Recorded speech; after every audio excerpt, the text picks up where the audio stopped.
J'ai empoisonné son café ce matin-là, en versant le cyanure comme on ajoute du sucre, avec un sourire que seule une amie trahie peut feindre. Elle a bu, ignorant que chaque gorgée la rapprochait de la mort, et moi, je l'ai regardée convulsée sur le sol de marbre du bureau, ses yeux implorants fixés sur les miens. Dans cette ville de lumières éternelles, Paris m'a appris que la vengeance n'est pas un plat froid, mais une lame chauffée à blanc, prête à trancher les liens les plus intimes. Paris, cette garce impitoyable, m'avait déjà volé mon innocence une fois. Cette fois, ce serait son tour de payer pour le sang que j'avais versé en son nom. J'ai ri en silence tandis que son corps s'immobilisait, pensant à tous les mensonges qu'elle m'avait murmurés à l'oreille, à la façon dont elle m'avait jeté comme un Kleenex usé après m'avoir utilisé comme bouclier humain dans ses magouilles. Et maintenant, le monde entier saurait. La reine du pouvoir n'était qu'une marionnette dans mes fils invisibles. Je m'appelle Élise Moreau, et si vous lisez ceci, c'est que le poison a fait son œuvre sans un hoquet. Ou peut-être pas. Peut-être que je suis encore là, aéré dans les rues humides de Montmartre, à contempler la scène qui charrie ses secrets comme une vieille putain fatiguée. Mais commençons par le début, car la vengeance, comme un bon vin bordelais, mérite d'être savourée goutte à goutte, avec toute sa complexité amère. Tout a commencé il y a 5 ans, dans les entrailles feutrées de la Maison Duval, une maison de couture nichée au cœur du 8e arrondissement, où les rêves de soi se mêlent aux ambitions les plus viles. J'avais fondé cette entreprise en secret, sous un nom d'emprunt, un pseudonyme hérité d'un grand-oncle oublié, Henri Duval, qui avait jadis frôlé la gloire avant de sombrer dans l'alcool et l'oubli. Pourquoi cette dissimulation? Parce que Paris, ma ville bien-aimée, dévore les femmes qui osent trop briller. Une héritière orpheline, veuve trop jeune, avec un passé taché de scandales familiaux, on l'aurait mangée vive, les vautours de la presse et les requins de la finance.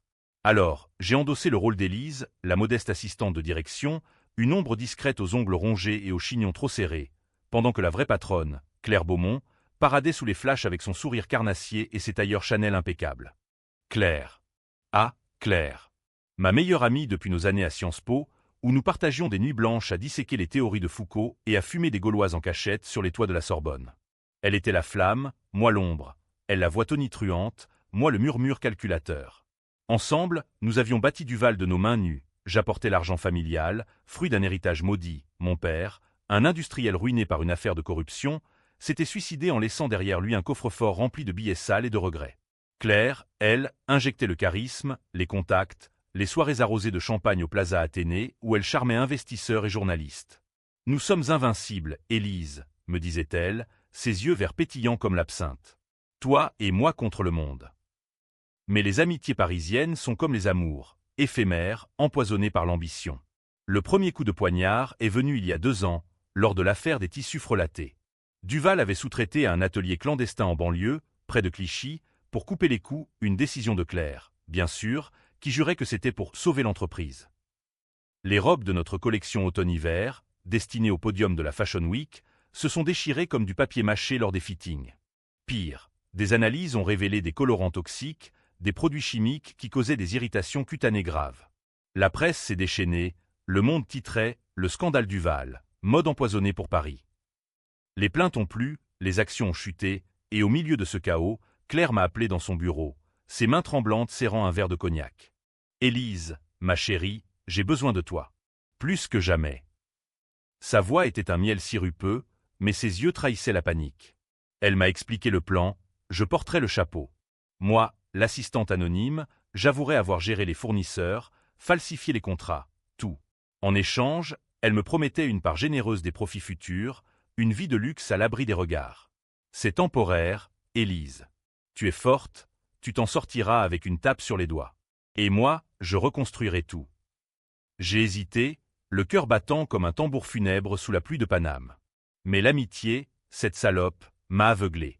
J'ai signé les faux aveux, passé des nuits en garde à vue au commissariat du 8e, supporté les flashs des paparazzis qui me traquaient jusqu'à mon studio exigu de Belleville. J'ai écopé de 6 mois avec sursis, une amende qui a vidé mes économies et une réputation de paria dans les cercles feutrés de la mode. Claire, elle, a émergé de la tempête plus rayonnante que jamais. La crise forge les leaders, déclarait-elle dans les interviews de Vogue France, son portrait en noir et blanc ornant les couvertures. Duval a rebondi, rachetant des concurrents faiblis, s'étendant jusqu'à Lyon et Marseille. Et moi, j'ai été réintégré comme consultante externe, un titre ronflant pour masquer ma chute. Je rentrais au bercail, mais en catimini, évitant les regards de pitié des employés qui murmuraient dans les couloirs lambrissés. Pauvre Élise, elle a tout pris pour Madame Beaumont. Claire me serrait dans ses bras lors des dîners improvisés au café de Flore, me glissant des enveloppes épaisses sous la table. Tu es ma sauveuse, Élise. Sans toi, je ne serais rien. Rien. Ce mot résonnait comme un glas dans ma tête, tandis que je sirotais mon café noir, amer que les regrets.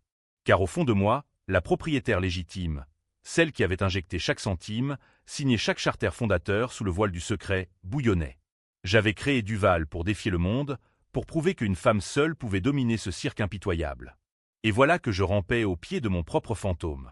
Les mois suivants ont été un lent empoisonnement.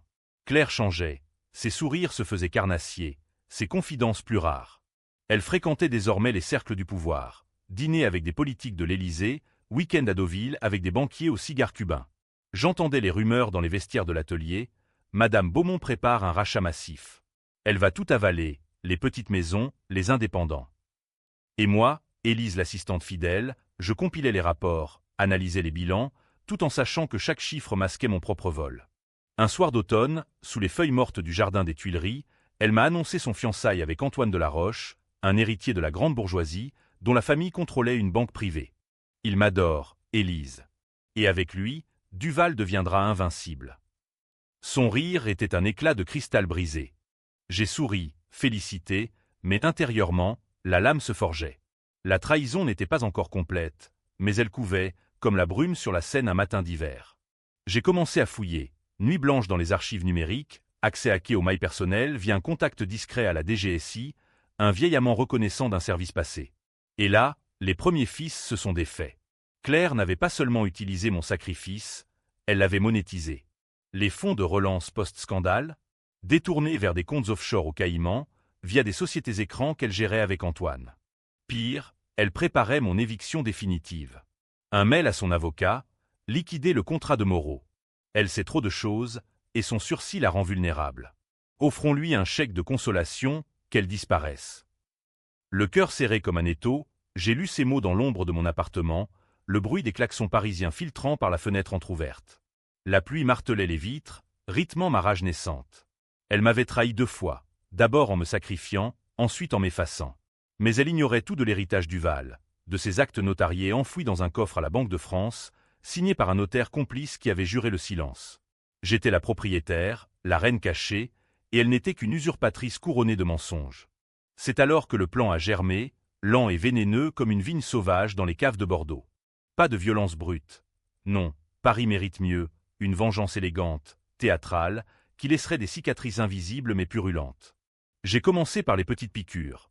Une fuite anonyme à Libération sur les irrégularités comptables de Duval, un article voilé qui a fait trembler les actions de 2%. Claire a paniqué, me convoquant dans son bureau au mur tapissé de velours rouge. « Élise, as-tu vu ça? C'est odieux. Qui pourrait ?» Ses yeux se sont posés sur moi, suspicieux un instant, puis elle a ri, nerveuse. « Toi, ma fidèle Élise, tu ne me trahirais jamais, n'est-ce pas? » « Jamais, Claire. Jamais. » J'ai répondu, ma voix douce comme du lait caillé. Mais intérieurement, je comptais les heures jusqu'au prochain coup. Les semaines suivantes ont vu s'élever une toile d'araignée. J'ai contacté d'anciens employés licenciés, ces ombres oubliées qui ruminaient leur rancune dans les bistrots de Bastille. Des témoignages recueillis en secret, des dossiers sur les heures sup non payées, les harcèlements subtils que Claire infligeait aux couturières immigrées. Un podcast underground, Les ombres de la mode, a diffusé les premiers extraits, anonymes mais accablants. Les réseaux sociaux ont pris feu, boycott Duval trending à Paris, des manifestations devant les boutiques de la rue du Faubourg Saint-Honoré, où des activistes jetaient des robes en lambeaux sur le trottoir. Claire a riposté, bien sûr. Une conférence de presse au Carrousel du Louvre, où elle pleurait des larmes de crocodile devant les caméras de BFM. Duval est une famille, et ses accusations sont des coups bas d'une concurrence jalouse. Elle a pointé du doigt une rivale italienne, mais ses yeux, rougis par le maquillage waterproof, trahissaient la peur. Antoine, son fiancé, l'a soutenu publiquement, un bras possessif autour de sa taille, mais j'ai vu les fissures, un appel intercepté où il murmurait « Si ça continue, Claire, je me retire. » Ma famille ne tolère pas les scandales. J'ai savouré cela depuis mon perchoir invisible, sirotant un verre de Sancerre dans un bar à vin du Marais, observant les passants qui ignoraient que la tempête venait de moi. Mais la vraie trahison, la lame qui a tout tranché, est survenue un mardi pluvieux de novembre. J'ai été convoqué dans le bureau de Claire, ce sanctuaire de pouvoir avec vue sur l'Arc de Triomphe. Elle était là, impeccable dans un ensemble gris-perle, un dossier cartonné entre les mains. Élise, assieds-toi. Nous devons parler. Son ton était froid, professionnel, comme si nous étions des étrangères.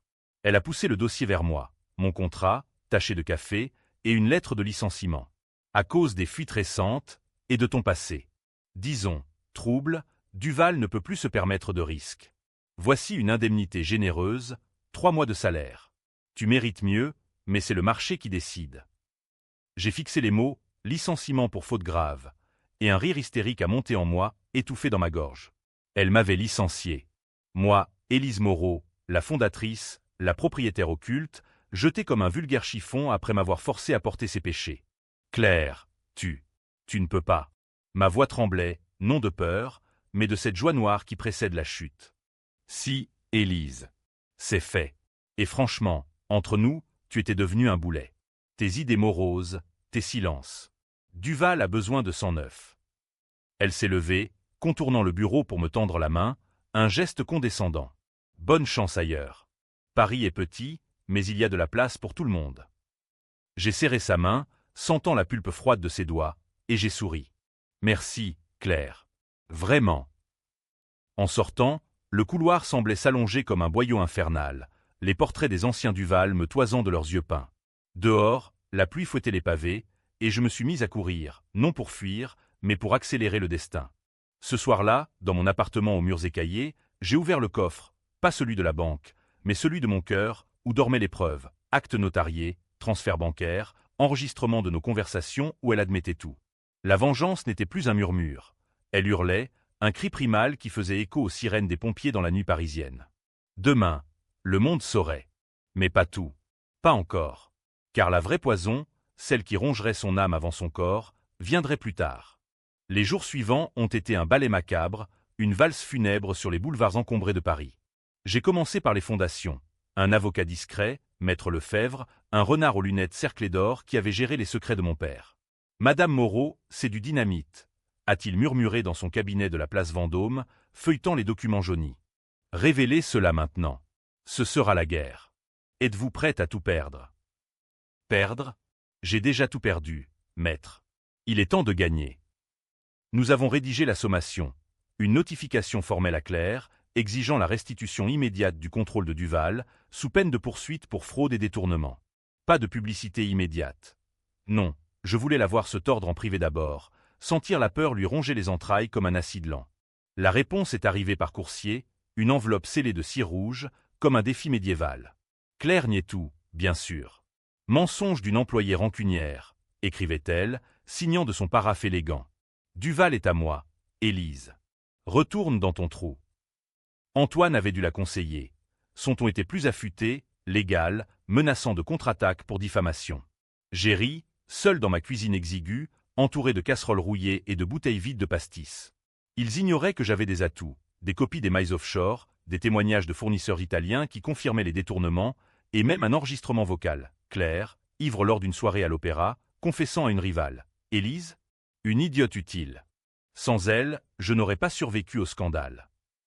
J'ai lancé l'offensive publique le vendredi suivant, jour de marché noir pour les secrets. Un communiqué de presse anonyme, envoyé à France Inter, Le Figaro et même à ce blogueur caustique de Mediapart qui adorait écorcher les élites. Scandale Duval, la PDG usurpatrice et l'assistante sacrifiée. Les détails étaient dosés, assez pour enflammer, pas trop pour révéler mon identité complète. Les titres ont explosé comme des pétards. Claire Beaumont, voleuse de trône. Sur l'édition en ligne du Parisien. Les actions de Duval ont plongé de 15% en 1 heure, le CAC 40 tout sautant nerveusement. Claire a appelé ce soir-là, son numéro s'affichant sur mon portable comme un fantôme. J'ai laissé sonner, savourant les vibrations dans ma paume, puis j'ai décroché au 10e coup. Élise. C'est toi, n'est-ce pas? Ces saloperies dans la presse. Dis-moi que ce n'est pas toi. Sa voix était un mélange de rage et de supplication, brisée par des sanglots théâtraux. Claire, ma chère, comment oses-tu? Après tout ce que j'ai fait pour toi. J'ai feint l'innocence, ma voix tremblante d'émotions fabriquées, tout en versant du thé brûlant dans une tasse ébréchée. Pour moi? Tu parles de ton petit rôle d'assistante? Élise, réveille-toi. Sans moi, tu n'aurais rien été. J'ai construit Duval pendant que tu comptais les boutons. Elle hurlait maintenant, et j'imaginais son visage, ce masque parfait craquelé par la fureur, ses ongles griffant le bois de son bureau. Compter les boutons? Interessant, Claire. Et qui a payé les premiers ourlets? Qui a signé les beaux initiaux? J'ai laissé planer le silence, lourd comme la brume sur le pont-neuf. Puis, doucement, « Bonne nuit, Claire. Dors bien. Demain, ça empire. » J'ai raccroché, le cœur battant d'une excitation perverse. Paris, cette nuit-là, m'a semblé complice. Les lumières de la tour Eiffel scintillaient comme des yeux moqueurs, et les couples enlacés sur les quais ignoraient que la ville abritait des monstres comme nous. Le week-end a été un carnage. Samedi matin, une manifestation spontanée s'est formée devant le siège de Duval, des couturières en colère brandissant des pancartes « Justice pour Élise ». Beaumont mentus. J'avais semé les graines via des groupes Facebook anonymes, des posts sur Twitter sous pseudonyme. La police est intervenue, gaz lacrymogène et matraque, et les images ont tourné en boucle sur CNews. Claire, escortée par des vigiles, le visage masqué d'un foulard Hermès, fuyant la foule comme une criminelle. Antoine l'a largué le dimanche, un communiqué laconique. Monsieur Delaroche se retire de tout engagement avec la maison Duval suite aux allégations récentes. J'ai appris la nouvelle en sirotant un espresso au comptoir d'un bistrot de la rue Oberkampf, entouré d'habitués qui commentaient l'affaire avec des haussements d'épaules fatalistes. Les riches, hein? Toujours les mêmes magouilles. J'ai hoché la tête, anonyme dans la foule, mais intérieurement, je trinquais à sa chute. Claire a tenté une contre-attaque pathétique, une interview exclusive à elle, où elle se posait en victime, trahie par une proche. Élise était comme une sœur, mais la jalousie l'a consumée. Les lecteurs ont mordu? Pas vraiment. Les forums explosaient de doutes. Et le scandale des tissus? Beaumont a-t-elle vraiment tout assumé? J'ai alimenté le feu, postant des témoignages fabriqués mais plausibles, des histoires de harcèlement qui collaient aux rumeurs. Lundi, l'Assemblée générale des actionnaires a tourné au vinaigre. J'avais infiltré un proxy, un vieil ami de mon père, pour poser les questions piégées. Où sont passés les 2 millions d'euros de relance? Claire a bafouillé, son tailleur froissé par la sueur, et les votes ont fusé. Motion de défiance, appel à une enquête indépendante. En sortant de la salle, elle m'a croisé dans le hall, par hasard? Non, je l'attendais, adossé au mur comme une ombre vengeresse. Elise. Son murmure était un sifflement de serpent. Arrête ça. S'il te plaît. Nous pouvons négocier. Négocier? Comme tu l'as fait avec moi il y a 2 ans.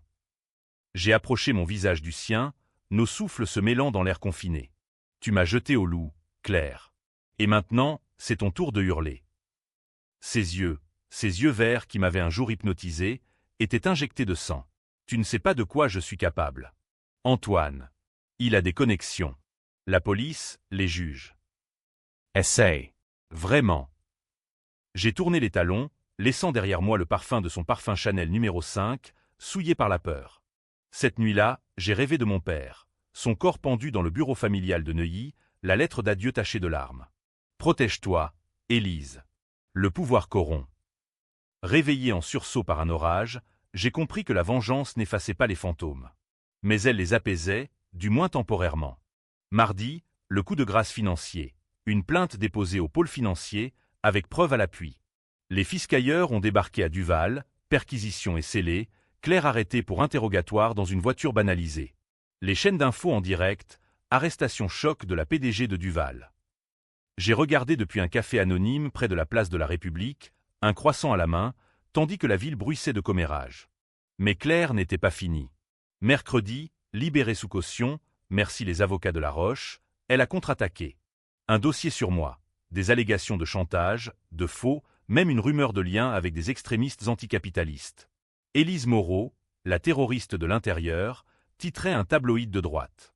Mon sursis du passé a été remis en question.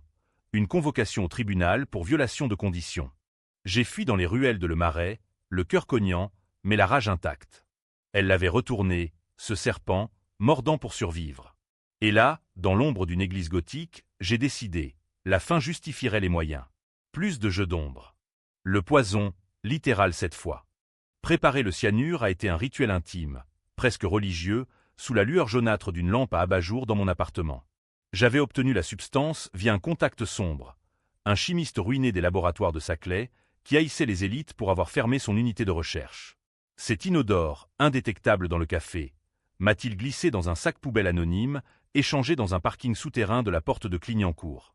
Le prix, 10 000 €, payés en cash tirés de mes derniers fonds secrets. Je n'ai pas dormi cette nuit-là. Paris, ville des amants, des artistes et des assassins, semblait me murmurer des encouragements à travers les murs fins. Les rires étouffés des voisins, le miaulement d'un chat errant, le ronron des métros souterrains. « Tu l'as », disaient les ombres. « Ou pardonne et meurs. » Le pardon? Une faiblesse de curé, pas d'une Parisienne forgée dans le feu des trahisons. Le lendemain, jeudi, j'ai feint la réconciliation. Un mail laconique. « Claire, j'ai réfléchi. Rencontrons-nous. Pour Duval, pour nous. » Elle a mordu à l'hameçon, désespérée, proposant son bureau à 10 heures. J'y suis allé vêtu comme une ombre. Trench-coat noir, écharpe Hermès volée à elle lors d'une soirée passée, et dans mon sac, un thermos de café « Paix » que j'avais préparé à l'aube. Elle m'attendait, défaite, cheveux en bataille, fond de teint mal estompé masquant des cernes profonds. Le bureau, autrefois son trône, puait le désespoir, papier en désordre, un verre de vin à moitié vide sur le bureau. « Élise, merci d'être venue. » Elle s'est levée, hésitante, et nous nous sommes étreintes, un contact froid comme un serpent qui mue. « Assieds-toi. »« Du café ? J'en ai fait. »« Non, j'en ai apporté. Notre mélange préféré. Souviens-toi ? Arabica et Robusta, comme à Sciences Po. » J'ai versé, les mains fermes, le liquide fumant dans 2 tasses en porcelaine de Limoges. « La mienne, pure, la sienne, mortelle. » Elle a bu une gorgée, grimaçant légèrement. Le sucre masquait-il le goût? Lisse, yeah. Je suis désolé. Pour le licenciement, pour tout. C'était la panique.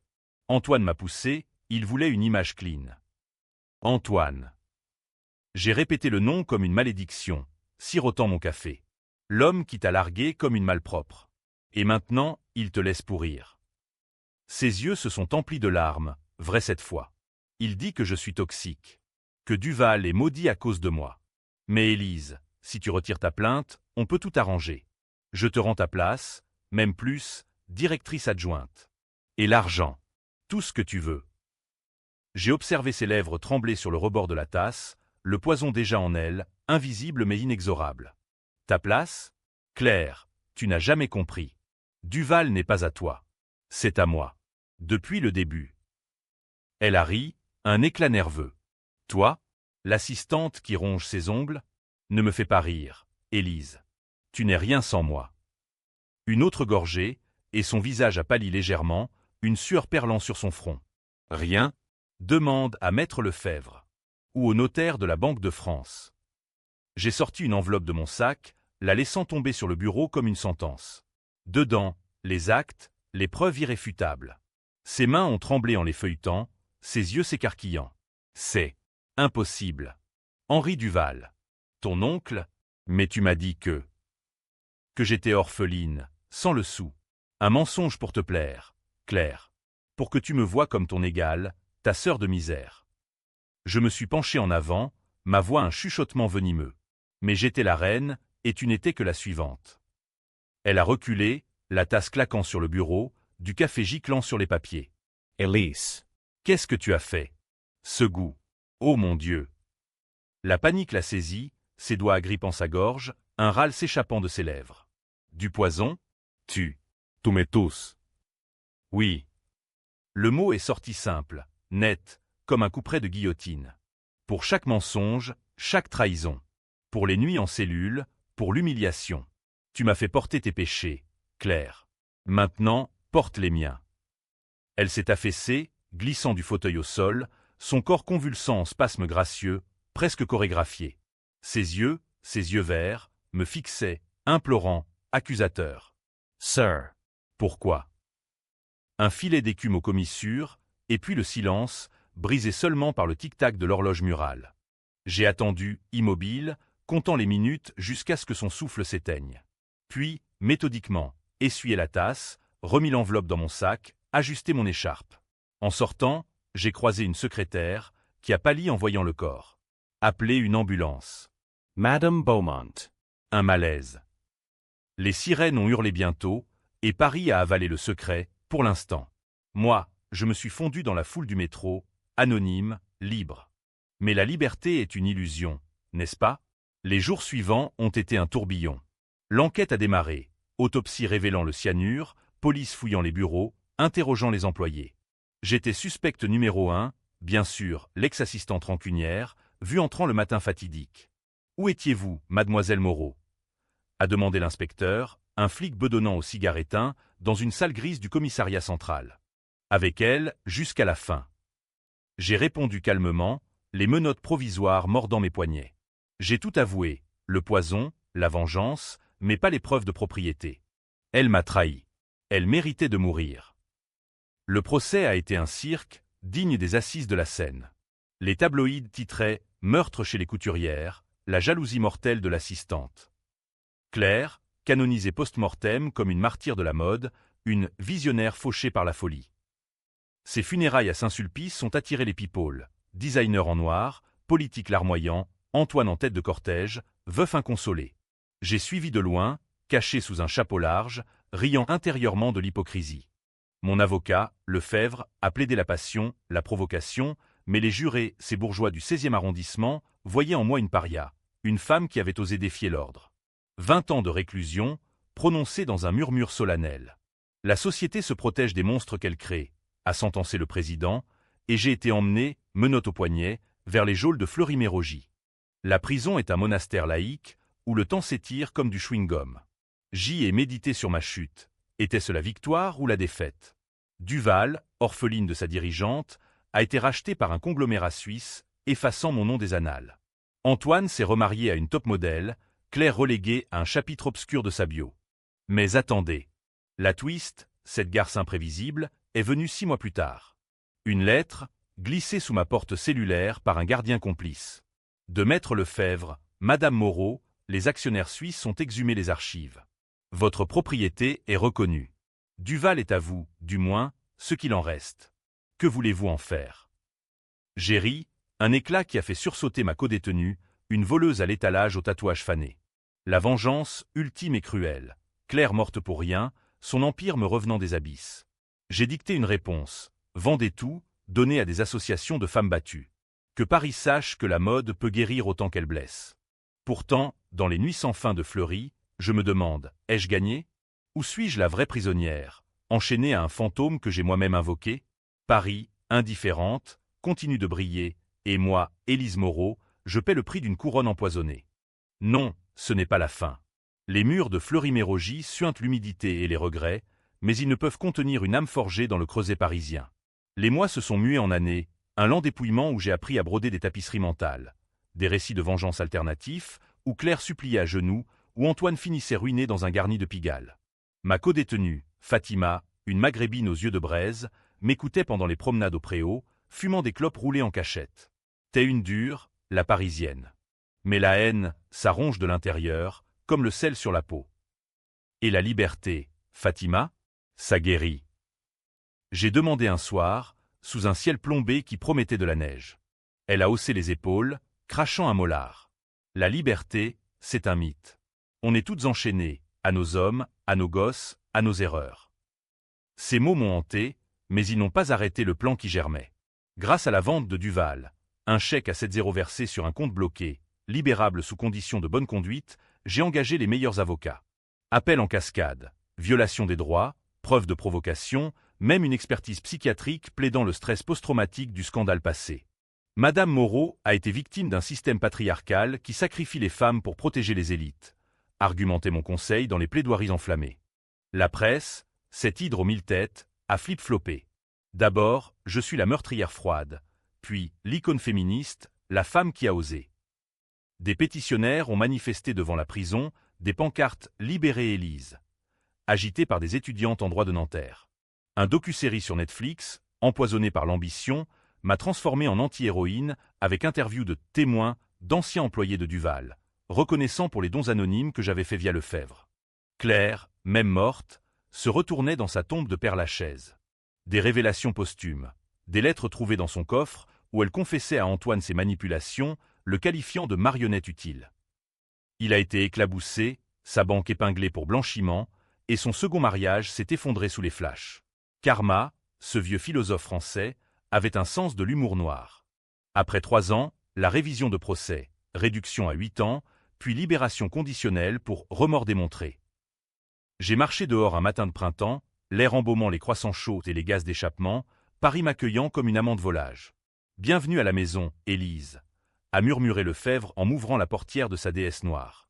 Direction. Un appartement meublé dans le 5e, anonyme mais confortable, payé par les royalties du docu. La liberté est un vin capiteux qui monte trop vite à la tête. J'ai erré dans les rues, revoyant les fantômes. Le bureau de Duval, transformé en pop-up store pour une marque éco-friendly. Le café de Flore, où Claire et moi avions comploté nos rêves. J'ai même visité sa tombe, un bouquet de roses noires à la main. Repose en paix, sœur. Ou pas. Mais la vraie twist, celle qui a fait basculer tout, est venue d'un appel inattendu. Antoine. Élise, nous devons parler. Pas au téléphone. Rendez-vous dans un salon de thé discret de Saint-Germain-des-Prés, où les intellos sirotent encore du thé vert en disséquant Sartre. Il était vieilli, des rides creusant son visage aristocratique, un alliance manquante à son annulaire. Je sais tout. Pour Duval, pour le poison, et pour le secret que Claire t'a caché. Ces mots ont tombé comme une enclume. Claire Ensant? Non, pire. Elle avait falsifié les actes initiaux, utilisant mon argent pour acheter des parts à mon insu, via des prête-noms. Elle voulait te protéger, disait-elle. De ton passé, de ton père. Mais en vérité, elle voulait tout. Et moi, j'ai aidé pour l'amour. L'amour. Ce mot, si galvaudé dans les chansons de Piaf, m'a fait vomir intérieurement. Protéger? En me sacrifiant? En me tuant meralment? J'ai ri, un son rauque. Et maintenant, Antoine, tu viens confesser pour soulager ta conscience. Non. Pour te rendre ce qui est à toi. Il a glissé une clé USB sur la table. Dedans, preuve de ses malversations, assez pour le couler lui et sa banque. Utilise-la. Ou brûle-la. Mais sachez que Claire. Elle t'aimait, à sa façon tordue. J'ai pris la clé, nos doigts se frôlant comme des serpents qui dansent. L'amour n'excuse rien, Antoine. Bye. Il est parti, ombre courbée sous la pluie fine, et moi, je suis resté, la clé brûlante dans ma paume. Que faire? La vengeance achevait me laisser vide, un gouffre béant. J'ai marché jusqu'à la Seine, jetant la clé dans les eaux troubles, un sacrifice païen. Ou pas. Peut-être l'ai-je gardé, pour un jour. Paris m'a rappelé à la vie. J'ai ouvert un petit atelier dans le Sentier, cousant des robes pour des femmes oubliées, immigrées, battues, en réinsertion. Élise Couture, un nom simple, sans prétention. Les clientes venaient, attirées par les rumeurs, et je cousais en écoutant leurs histoires. Trahison conjugale, patrons abusifs. Vous êtes forte, disait-elle. Comme vous. Mais les nuits, les doutes revenaient. Étais-je un monstre ou une justicière? Le twist final, celui qui cause encore des débats dans les dîners en ville. Si Claire avait su pour ma propriété dès le début, si elle m'avait licencié pour me forcer à révéler, à reprendre ce qui était mien, par un amour maladroit, une lettre post-mortem, découverte par Lefebvre, le suggérait. Élise, si tu lis ceci, c'est que j'ai poussé trop loin. Pardonne-moi. Duval est ton enfant, élève-le bien. Mensonge ou vérité? Les psys diraient manipulation posthume. Moi, je dis, la vie est un tissu de fils emmêlés, et la vengeance, un ourlet mal cousu qui finit par craquer. 5 ans après ma sortie de Fleury, Paris a changé, ou peut-être suis-je celle qui a mué. Mon atelier prospère, un cocon de soierie et de confidence dans une cour cachée du 3e arrondissement. Les commandes affluent, robes de mariée pour des unions bohèmes, tailleurs pour des cadres en ascension. Vous avez l'œil, Élise, me dit-on. Un chic intemporel, comme si vous connaissiez les secrets des cœurs. Si seulement elle savait. Antoine refait surface sporadiquement, un chèque anonyme pour l'atelier, un billet pour un gala où il parade avec sa 3e épouse, une actrice falote. Je l'ignore, mais la clé USB, oui, je l'ai gardée, cachée dans un tiroir secret, me nargue. Un jour, peut-être, je la sortirai, pour un dernier coup de théâtre. Ou pas.